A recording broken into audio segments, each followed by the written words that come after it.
Welcome to a new episode of Outside the Panels with your host, Johnny the Machine Hughes.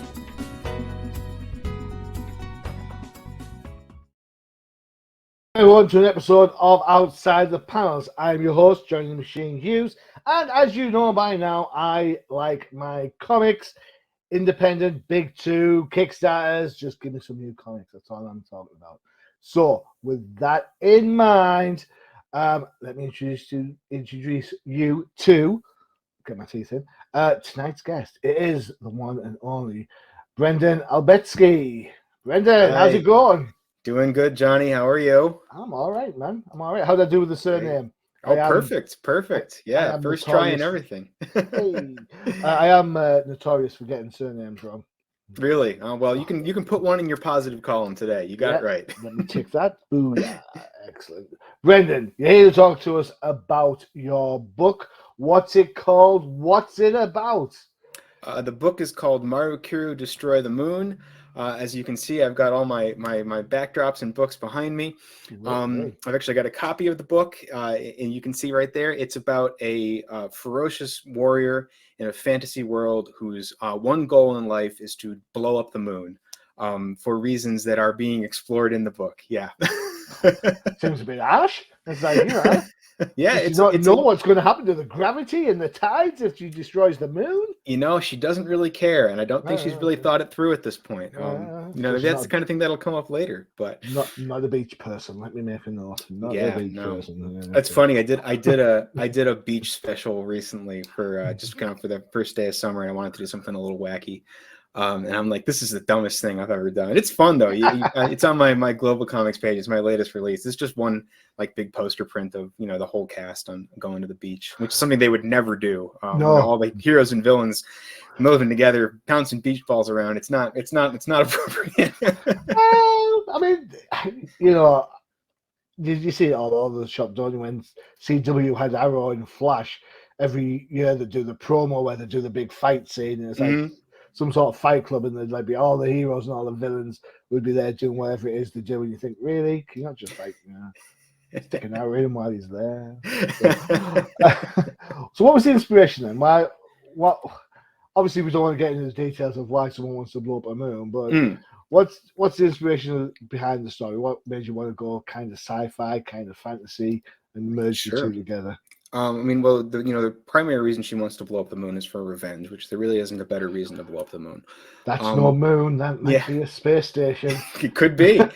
In terms of like where the inspiration came from, I was talking with a friend of mine, Scott Matrinsky, who does a bunch of charity trading card collections. He did a couple for X-Men that I was a part of.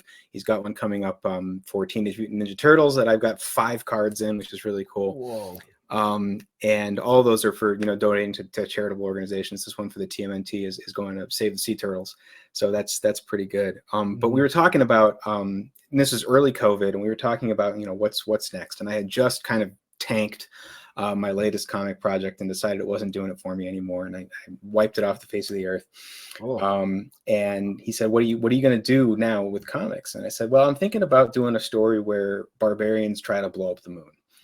And he responded so positively to that I decided, okay, this is the thing. This is what we're going to do. And it went from a group of barbarians down to a single character.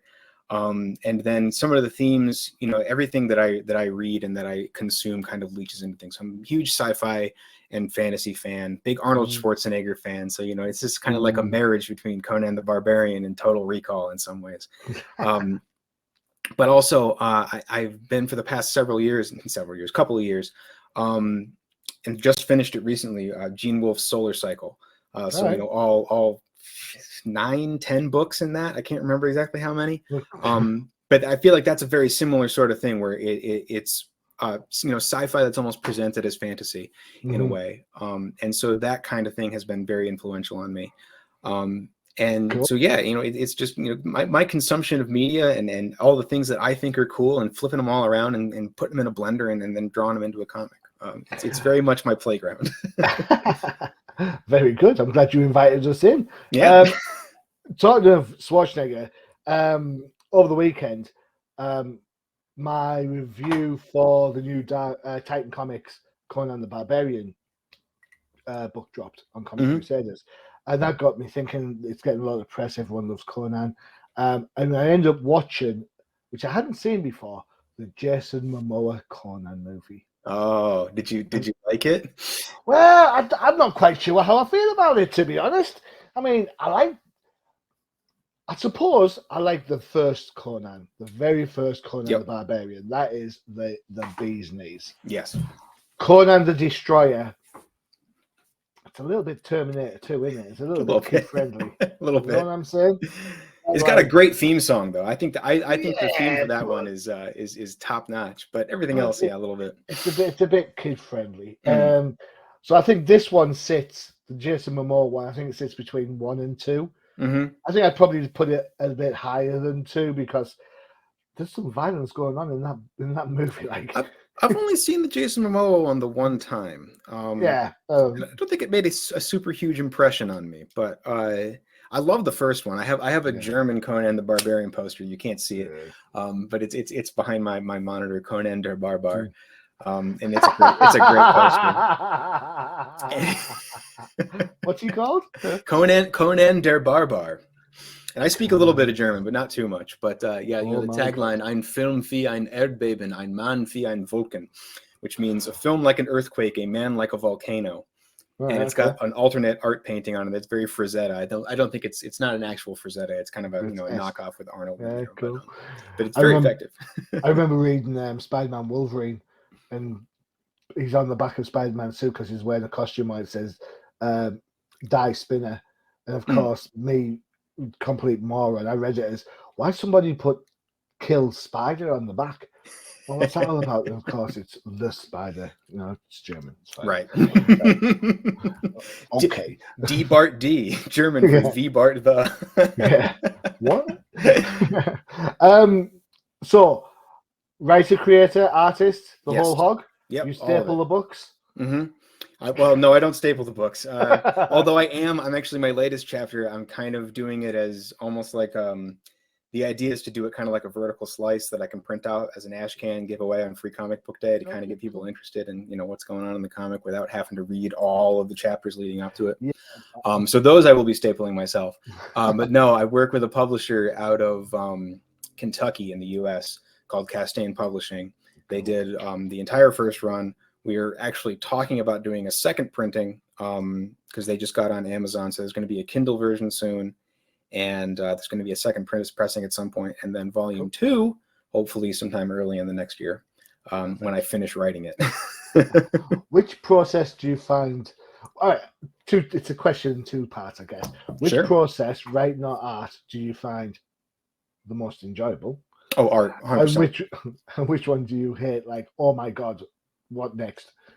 I'm not sure that I hate any process of it, honestly. My process is a little bit funky compared to what most people might think. Like, so a lot of people work, in writer-artist teams where the writer will deliver a script and the artist draws it. And I have a book that I work on like that with a writer named DC Horn, and I've also done stuff with a writer named Alice Quinn Rose, and then Alex Garrick Wright. I did stuff with this year, Frankie White, all the writers that I've worked with, great writers, great collaborators. But the difference in my process when I'm working by myself is I tend to not use a script at all. Really? I go straight to the thumbnails. And I'll pepper the dialogue in later. And sometimes I'll write down like a little outline on a scrap of paper that is, what I want to happen. But I don't actually do words is like the last thing that I do. And that works for me. It doesn't work for everybody, obviously. But as the cartoonist who's doing everything, I can afford to do that. I definitely enjoy art more. When I started, I wanted to just be a writer, and I was going to write novels, and then I didn't really enjoy doing that. So I said, well, I'm going to write comics, and then I couldn't find any artists that wanted to draw my comics. And so I said, well, how hard can it be? And it turns out it's very hard. But no, I enjoy the hell out of it. And I found, really found my calling in doing that and exploring that. So definitely art is my preferred discipline. But I enjoy the whole process, so I wouldn't do it if I didn't enjoy it. Yeah, I get that. But when I draw, and I draw for fun, I don't draw for books. When I draw for books for fun, I have the idea that I'm going to draw this, I don't know, Spider-Man swinging through Manhattan or whatever. Sure. You know, I must have seen like a gazillion million times. So I draw Spider-Man, fine. Then I start drawing the buildings, and boy, do I get bored. Oh yeah. Yeah, next. I'm done now. It's funny you should mention that, because that's definitely a thing that happens, and I do see a lot of artists who will complain about doing backgrounds and some such. My thing with Maru especially is like, if I'm bored, I throw it out and I start over.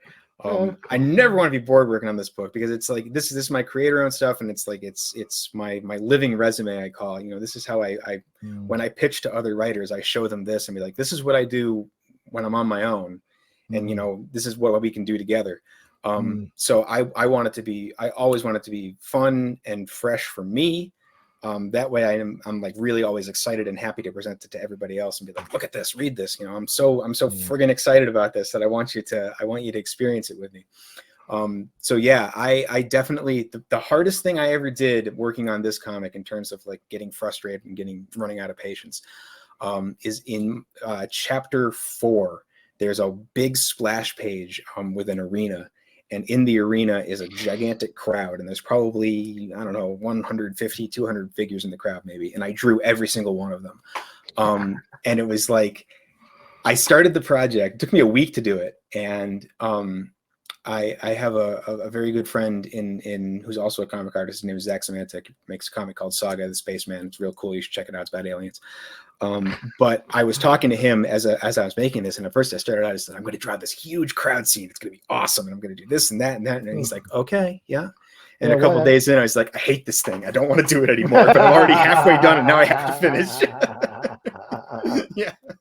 He's kind of sitting there going, whoa. Yeah, really.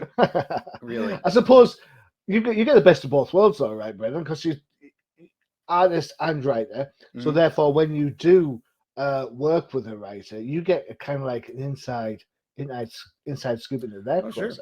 Yeah. So then you can kind of pick and choose. Well, you know, I kind of like that method. Sometimes I don't like that method. You know, you can, you know, and same I suppose when you're doing writing. When if you ever write and have anybody else do your art, is that a challenge for you? Or you kind of like, you know, I can see in your face. Look at you. You're like, that's not going to happen. It's funny to think. It's really funny to think about that, because right now, where I am in my career, I think to myself, that's never going to happen. I'm never going to let that happen. Yeah. But then I think of some people who I have, like, you know, have been kind of iconic in art for me, like Mike Mignola and Joe Madura, who were people who were like, art was their bread and butter. They were the artists. McFarlane, maybe. Yeah, sure. And McFarlane, does he write for other artists now? I don't know. Maybe he doesn't. Maybe that's the other end. I'm not. Yeah, he's one who I think still draws most of his own stuff. Yeah, as far as I know. So ignore it definitely. But people who are like, you know, art, like big artists, and you know, all of a sudden they're bigwigs in their particular spheres, and they don't have time to do the art anymore, and so they're writing, and other people are doing the art, and you know, the art's still great. They pick great artists to work with. It's like, but I liked you, you know. Yeah. I know what you're getting at. Capullo did Spawn for McFarlane. Okay, yeah. Back in the early days, when McFarlane took a sabbatical and just wrote the book. That's kind of what I was thinking. It's interesting, because does that mean that you have like a, you know, if you want to, you know, you've got a publishing deal, great. What's next? You know, when it makes it big and goes across on Disney Plus, excuse me, on Netflix, you're gonna have to hand it over. How are you gonna feel about that? That's gonna be hard. That's gonna be hard for me. You know, I've kind of taken the hard line of like, I'm never gonna give up IP rights. I'm never gonna give it up. Look at you, Bill Watterson. Yeah, you know, I mean, if Netflix showed up at my door with a $10 million check, okay, then there's a discussion to be had. Yeah. But I'd be very hard pressed to ever give up control, to ever give it away for this book specifically. Just because I am so close to it, and it has, you know, it's really the thing that kind of, and I'm talking like I'm a successful comic artist in any way, shape, or form. But you know, what limited success I have experienced has been because of this. You know, do you have a book out? I have a book out. No, there's so then you're successful. There you go. Yeah. But in terms of like, you know, what's gotten me any kind of a fan base, and what's you know, put me into my place in the indie scene where I am, in the U.S. and in the U.K. and elsewhere. I feel like I'm most known on the indie scene in the U.S. and the U.K. That's probably where most people who know me are. But elsewhere in the world too. Anybody who knows me because of this. And so that's very important to me. Maru as a character is very important to me and very close to me. And yeah, I'd have a real hard time selling out on that one. Fair enough. So let's get this right. So you started off with ideas of wanting to be a writer. Mm-hmm. Novels didn't quite work. Comics didn't quite work. You thought, well, let's give it a bash. Here's one of the art samples you sent across to me. Your art style is very distinctive. How did you develop that? Who's your kind of artistic, I suppose, influences? Because I'm seeing a little bit of Eastman Laird in there. Oh yeah, sure. If that's I got into them pretty late actually. But definitely, kindred spirits. It's a lot of I've been telling people that when you're working on style, that art is very much like visual problem solving, okay? And style is like the way that you solve your visual problems. So you want to do a certain thing on a page, and you say, I want to do this, that, and the other thing. How am I going to go about doing that? And your style is kind of the way that you figure that out. So a lot of it has developed organically over the years. Mm-hmm. When I started out, I was like, Mike Mignola was my guy. Hellboy was my comic, and I was like, I'm going to be just like Mike. And I didn't. It's funny because in reading Hellboy, and when Fagratto took over Hellboy, Mignola said that one of the reasons they picked him was because he had a similar style to Mignola, but he came about it organically, and he came about it in a way that was slightly different enough and organic enough that it felt authentic. It wasn't somebody trying to copy Mike Mignola's style. And that's what I decided when I was working on trying to do that. It was like, I'm a poor Xerox of this, and I need to shift. So it's a lot of things that I've consumed. Obviously, there's a big manga influence. I'm a huge fan of Hirohiko Araki and JoJo's Bizarre Adventure, and Ichiro Oda and One Piece are big influences on me. And in terms of from Western comics, people like Andrew McLean, Christine Larson, to a lesser extent, in terms of thematic approach, in more than in actual style, Daniel Warren Johnson. Okay. He's like super detailed and I'm not so much that stripe, but in terms of like kinetic energy and trying to preserve that energy on the page, I very much appreciate that. So that's kind of like who I think of when I think like concretely, this is who I'm trying to ape after. I mentioned Joe Mad also. He's another one that's like ultra detailed, but that kind of blending of Western and manga styles into a fantasy piece, which is Battle Chasers, which is something that's been a huge influence on me, is also kind of at play in what I'm doing with Maru. So those are, that's my short list, I guess, of people who I've I could go on. That's the end of the pod. No, it isn't. All right, okay. So let me ask you this then. Because you work both ends of the candle, because you're burning the candle at both ends, do you read comics still? Are you a comic book fan? Oh yeah. I read every night for at least an hour. Just to keep reading. Stephen King said that if you don't have time to read, you don't have time to write. So I believe that. Okay. So yeah, right now I'm reading Berserk, which is something that especially with a lot of like long running manga series, when I binge them, I'm like, I don't want to actually start it until it's over. Yeah. When Kento Miura passed away, I said, well, okay, there's never going to be a better time because they're not going to make any more. So I started reading it, and then I found out that his assistants were going to finish it. So I said, well, okay, maybe I'll hold off. And then recently I'm like, yeah, screw it, I'll just read it. So I've been reading that, and that is it's excellent. It's trying to think of a polite way to say this. The subject material can be graphic in an unpleasant way. Okay. And I'm a person who enjoys his graphic fantasy violence, but there's a line, and Berserk finds that line and goes right over it. So yeah, it's very dark. Let me ask you then, from a creative point of view, then I'll give you the long story before you get the question. Sure. I used to play American football back in the country, right? Back in this country. So when I watch a ball game, Go Miami.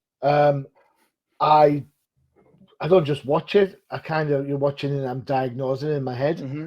Yeah, and I'll say to my wife, "Oh, the safety is taking 2 steps to the right. If the quarterback knows what he's doing, he's going to throw this inside slant on the slot receiver." My wife looks at me and goes, "What?" And then it happens. I'm like, "Told you." As you work both ends of the creative candle, when you look at comic books, do you actually still get the chance to enjoy them? Is the big question, Sure. I suppose. Or do you kind of start to do the thing where you kind of analyze and you're thinking, well, I wouldn't have used that camera angle. I would have thought I'd done this, and the perspective. How's that kind of? I mean, How do you manage to challenge that? Because I write comic book reviews for Crusaders, as well as reading comics myself, and sometimes I find it really hard to switch off because I'm like, yeah. I let myself get swept up in it when I can. You know, I definitely do that, and I don't like it. It's not as enjoyable to kind of be like that. You know, there's definitely there's at work brain, and then there's you know, off time media consumption brain. Yeah. And sometimes Tony Romo's never the commentator on either of them. Right. Exactly. You know, but they do intermingle. And if there's something that I really don't like, with my proofreader, I harass him all the time with my hot takes on comics and stuff and things I don't like. I try not to let that out into the world because there's enough. Every comic is somebody's baby, and they don't need me wailing on it. You know, I'm not like a critic or anything, so nobody wants to hear from me. And of course, nobody wakes up in the morning and thinks, you know what I'm going to do? I'm going to do a bad comic book. Exactly. Yeah. And if they do, shame on you. You know, I can name a couple of names, but I'm not going. Yeah. So yeah, you know, I've definitely got my criticism of things, but you know, for the most part, I just enjoy the ride. I'm thinking of things I've read recently. I mentioned Christine Larson before, but Orcs, which is kind of it's kind of an all ages book. I would say it's probably like 13s, 14s, thereabouts, in terms of target audience. But that's great, and that's just so much fun, and I just love the heck out of those books. And then like Headlopper by Andrew McLean is another one that's in my holy trinity there. I'm thinking about like who's my like my current holy trinity of fantasy comics, and right now it's Orcs, Headlopper, and Murder Falcon, which are all like I think very different fantasy books, but they're all, I feel like they are all fantasy books, and it's just like anything that takes you for a ride. Yeah, you know, strap in. We're going wherever. We're balling. Let me just, before we take a break, let's have. I just want to ask a quick question on something you picked up on there a little bit. You mentioned Orcs being the all ages book. Why do you think there's a prevalence of all ages books right now? Because you kind of think, because I grew up when there was Comic Code, so I didn't have all ages books. I had This Is Your Comic. The Code. That's it. That's it. That's all you got. Right. And that turned out all right. Yeah. Well, my local library has got a comics section, and it's marked young adult, and they're all lumped in there. Sandman's in there. I recently read through Sandman. A lot of nudity in Sandman. Oh yes. Yeah. You know, it's so interesting to find that in the young adult section alongside you know, the Stranger Things adaptation. I need to tell you this then. If you think that's strange, you think this is strange. My wife and I were down in our local town, Middlesbrough, in the northeast of England last weekend, and I said, right, I'm going to go and pick up my comic books. My wife says, right, I'm going to go and do something else because my wife doesn't like the comic book shop. It smells, according to her. It smells of, in her words, it smells of sweaty geeks. I'm like, well, what do you expect? It's a comic book shop. Anyway, by the by, as I'm in the store, I get a text offer, and it's a picture of Sunstone by Stefan Sejic. And I love Sunstone. I love Stefan Sejic. I interviewed the guy, creative genius. All right. And Sunstone, for all the sex and bondages, it's a love story, and it's really sweet and nice. So I'm looking at it, and it goes, so I text her, where's this? It's in a charity shop. So I hightail it to the charity shop, and in the window of a charity shop is Sunstone Volume 1 with the girls in their outfits. There's Sex Criminals Volume 1, 2, 3 in a charity shop. I'm like, I'm not sure you can do this. I'm not sure you can. I mean, the books are great. Don't get me wrong, Yeah, but Is it a if you store don't window? Is it a if you charity don't shop? know, if you don't know, and you just think like, oh, comic books, you put these out with the other Man. kiddie stuff, and it's like, nah, not Yeah. so much. Maybe not still so. Definitely I think not. I think it's great that there are all ages books though. And for all of the because I started watching like R-rated movies when I was like 14 or whatever. And it's like, yeah, there's a certain level of maturity that you can be at where you can handle those kinds of things, but it's still nice to have something that you can throw in your backpack and take to school with you and not end up getting sent to detention for. And it's a good way to get people into comics too.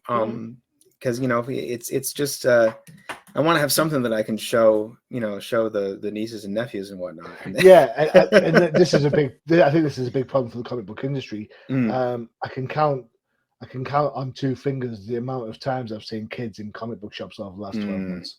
Yeah, I'm buying Funko Pops. Yeah, no, and that's something that I would like to see change. Yeah, definitely.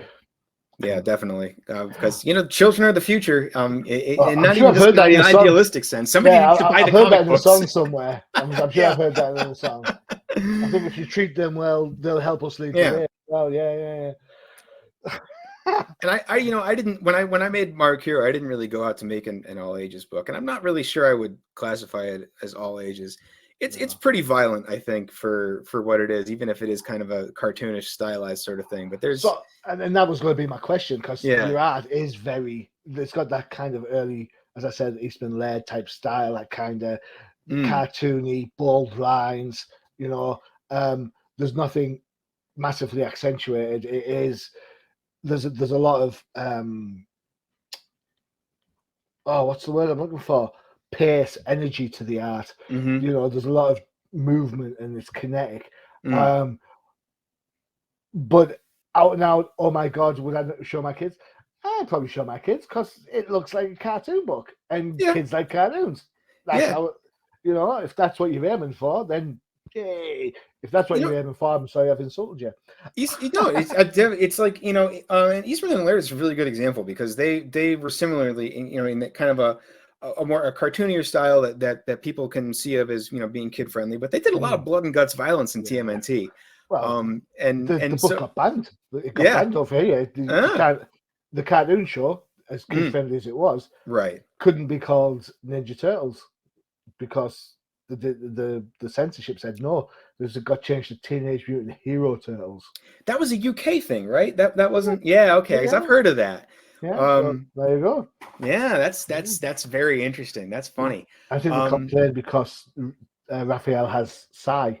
Yep.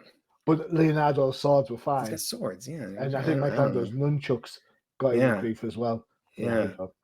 Right, time for a quick break before we delve more into your book and your history. What have we got? You know what? I haven't seen this one for a while. And you never know. If the book makes it big, you might see yourself on this one as well. Wouldn't be bad. Crisis in the Toyverse.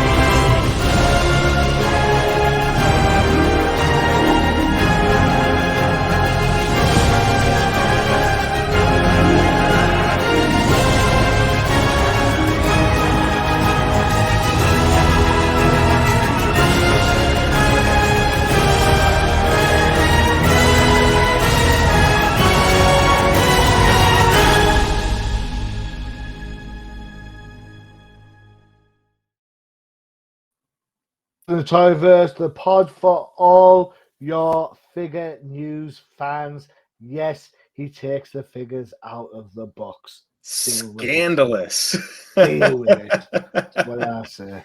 How else are you going to have fun with them? That's what I want to know. Don't say that. Mine don't leave the boxes. Mine are in the boxes. So.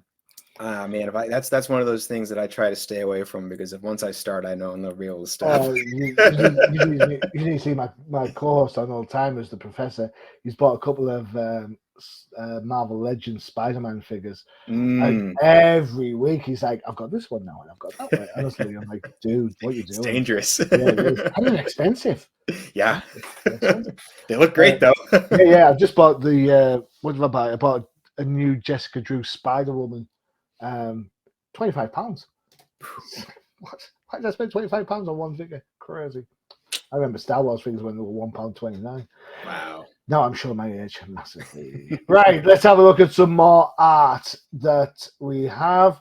You can explain a little bit as to what's going on this one, if you don't mind, because it looks Sure. a little bit chaotic in a good way. Sure. I mean, in a good way. Yeah. Oh yeah. Where's it at? Hang on, where's it at? There it is. There you go. We've got Yeah. some bwahaha stuff going on. Yeah. So this is one of my probably one of the earliest chapters where I really started going a little nuts with the way I was doing stuff. This is kind of right after the big crowd scene that I was talking about before. Mhm. And so this big fella over here is Salmo, and he is a giant, and he is the champion of the Cult of the Moon in the city of Tanaris, where Maru has gone to try to find a guide to take her through this iron jungle to a tomb where a bunch of other stuff is going. It's a fantasy story. They're on an adventure. I'm not going to bore you with all the details. Go make people buy the book. Oh yeah, sure. But so she's coming to the city and trying to find a guide to take her through this jungle to go to a wizard's tomb to find something that they need to blow up the moon. And she's not exactly a people person, so there's this is talking about kind of the things where I'm me as an artist. I'm like, I'm just going to draw the good parts. I'm just going to draw the cool stuff. Yeah. Who's got time to draw all the boring things? So there's a chapter prior to this as they arrive at the city, and that chapter ends at that point. And then in the next chapter, we have a hard cut to Maru has been arrested. She's in the arena. She's been sentenced to death. And this is a trial by combat, and she has to fight this giant to prove that she doesn't deserve to be put to death. So the annihilate her lady down at the bottom here is Juval, who is a priestess in the Cult of the Moon, and she's the head of the city. And the bloodthirsty crowd behind her chanting for Salmo, the champion of the moon. So this was a really fun page to do. And you get kind of this ultra verbose villain who just can't stop talking, and he's quoting scripture, and he's talking about he speaks in the third person as well, which I think is just an incredibly obnoxious thing to do. And it's like, oh, how am I going to make this guy seem really insufferable? So he's going to talk about himself in the third person, a lot like thinking about like Jimmy from Seinfeld. I don't know if you remember that character. So it's like, what's a really annoying tick that I can give somebody, and it's talking in the third person. So and then her single line in that scenario, which is just she'll kill you just to shut you up. So a good character moment as far as I'm concerned. And then this is the cover for a later chapter. Cool. It's also a wraparound piece, and we've got at least a bit of Disney-esque going on there, I think. And, a little castle in the background. Yeah, just the way the hair looks, it kind of reminds me of like Cruella de Vil from the original 101 Dalmatians movie. That's a pretty good personality assessment for the character, actually. Yeah, she's very much the cackling villainess. Cool. And very, very arrogant and sure of herself and her style of leadership. And that's kind of the tease for their big fight, which happens a couple chapters down the road from the page you just showed. So I better not show too much then. Yeah, not too much. But that's a good fight. That's my favorite fight in the book. That fight's almost 30 pages long. 30 pages. It's interesting because that art is quite heavy on the old inks. It's kind of they really stand out. And then I was like looking through some of the other stuff that you'd sent, and it seems like on this panel your art has changed a little bit. It doesn't seem quite as heavy. Was that is that a choice? Is that you evolving as an artist, or did you go out to say, you know what, I don't need the heaviness on this one. I want to go with something a little bit more. It's this particular chat, and without spoiling Yeah, anything outright. Bear in mind, everyone, I am taking these images out of context. Yeah, and I just talked about the art style. So yeah, definitely trying to put words into people's mouths. The chapter that this page is pulled from occurs in a different aspect of reality. We'll put it that way. And so yes, it's absolutely intentional that it changed up and everything kind of lightened up. And there's fewer shadows, and there's the lines are a little bit thinner. And you'll also notice that nobody speaks in words. They speak in pictures. So that was kind of the gimmick of this whole chapter, is cool. In which I thought was really cool. And it was something that I was not sure was effective actually when I did it. And I'm like, I don't know if people are going to get this. Well, but I talked about it on a couple of podcasts now, and they brought up the same thing without me asking. So talk to other people. I thought we had something special. I've seen the art without words a couple of times over the years. It is when it works spot on. What's my favorite one? I think it's The Many Deaths of Batman. Jim Aparo did it back in the don't want to say 30s, 430s, something like that. Okay, something around that. So yeah, whole issue. There's only 2 words, and it's like, get him or something after the night. So it can work really, really well. The one that comes to mind for me is the issue of All New X-Men, where Frank Quitely and Grant Morrison do Jean Grey and Emma Frost go into Professor X's head. And they speak in like symbology, and they don't actually talk in words, and I that was something that I've always thought that was cool, so I decided I would do it. Yeah, it worked. A good call. I'd like to see the rest of the context, so I can get the full I suppose full effect of that. Yeah. Excellent. Cool. Of course, you don't just limit yourself to comic books. Let's see, if you're interested in the book, you can get it over there at Castaigne Publishing. Castaigne, yeah. So they have a Big Cartel site, Castaigne Publishing.bigcartel.com. You get the book there. Right now, that's only shipping in the U.S., but very soon it will be available on Amazon to ship anywhere in the world, and also on Kindle. And if you are just itching to go at it and you're not living in the U.S., you can actually read the whole thing for free on GlobalComix right now. So check that out. There you go. Simple as. A couple of links on there. Well, you've got your Twitter, you've got your Instagram on there. So, and yes, it's still called Twitter for right now. It's X now. Yeah, I'm in a couple other places now too. These were my big 2 for the longest time. I've got a fledgling TikTok page that's kind of just started up, and I'm on Facebook, and I just got on Blue Sky. So I'm Brendan Albetski everywhere. So you type that into your search bar, you'll find me. And also, you can have some T-shirts. Yeah. We're going to have a quick look at this one, I think. If I give me 2 seconds, I'll have a look and see if we can show that website, which we should be able to, through the magic of computers. Just give me 2 seconds. So that's the TeePublic store, which is exclusively Maru related merchandise. And I believe that ships anywhere in the world. And then I also got an INPRNT shop where you can buy some of my fan art prints, which I think are fun. So there's the website. Let's see if we can get it on screen for you, for everyone. Oh, yes, we can. By the magic of television. There it is. Hey. Eventually, there we go. 20% off. Yes. There we go. Looking very serious in that picture, Brandon. Oh yeah, I took a really pretentious author photo a couple of years ago, and I never changed it. So I use my illustrated one now, but I think they make you use of an actual photo. But these are in UK prices, so the site must recognise that I'm in the UK to do crazy stuff like that. Yeah, I'm liking some of these. Which one? I'm wearing one of them right now. Actually, I'm wearing I'm wearing this one right here. You can get fire. We do some other crazy stuff. There you go. Oh yeah, sure. See, check that. Hey, there you go. Yeah. Cool. Excellent. Yeah. Excellent. I don't have my head looking that big. Thank you. Cool. So you're covering all your bases. You've got your social media down. You've got links on GlobalComix, which, to be fair, is a great site. I love GlobalComix.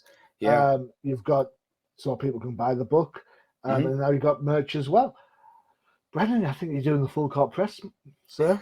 I'm doing my best. I really would love to take this full time. Because right now I'm kind of already doing it full time in addition to other full time. So you talk about burning the candle at both ends. I think I jammed a third candle in there and lit that one up. Damn you, day job! Damn you to hell! Yeah, but hey, the other thing that I just want to mention, because I come on these shows and I like to think that a lot of people like me, I love watching these kinds of things. And so it's like, if you're a writer and you think I'd be cool for your book, give me a shout, because I do work for hire as well. So, I do a book called The World Ends in Fire with a writer called DC Horn, and we're doing 5 issues of that. I just finished up the second one there. That's a work for hire project for me. And we're having a great time making that. So, if you think I'd be right for you, give me a shout. All right. So in that case, there's the Instagram and the Twitters again. All right. Reach out to Brendan. See, the art's very stylized, which is a good thing. Not everybody has a house style, and nor should they, to be honest. That's what's bugging me the most about the X books right now. That never seems to happen. It feels like I've read the same issue like 16 times this year. Yeah. But no, the X books have their house style, and that's what you're going with. If you want something that looks a little bit different, a little bit out there, add some pace, some direction, then by all means, give Brendan a shout. Links are there. Cool. Yeah. Let's go atypical. It's cool to be different. Too cool for school, as I think the phrase back in the day. Brendan, it's been an absolute pleasure having you on the show, sir. Well done. Yeah, thank you so much for having me. It was a great time. No, man, I absolutely enjoyed it. I love speaking to creators when they're passionate about the stuff. Absolutely love it. It's fantastic. Oh, that's awesome to hear. I really appreciate that. You're more than welcome. More than welcome. All right, that's it for the episode. Thanks to Brendan. Don't forget to check out the UCPN for all your favorite shows. You saw the trailer for it earlier, Crisis in the Toyverse. And if you like comics of a certain vintage, don't forget to check out the Old Timers Comic Book Show, where the hosts aren't old, but the comics are. Word on the street, there is murder foul on the next episode. Go check it out. Brendan, thank you so much. Best of luck with the book. It looks great. Thank you very much. Idiosyncratic books that just look so different.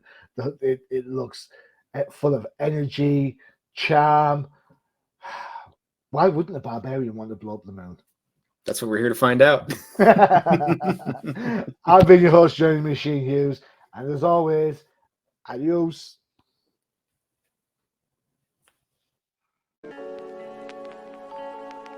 Visit undercovercapes.com for the latest and greatest podcasts via the Undercover Capes Podcast Network. Also visit our parent company website, comiccrusaders.com, all about comic pop culture.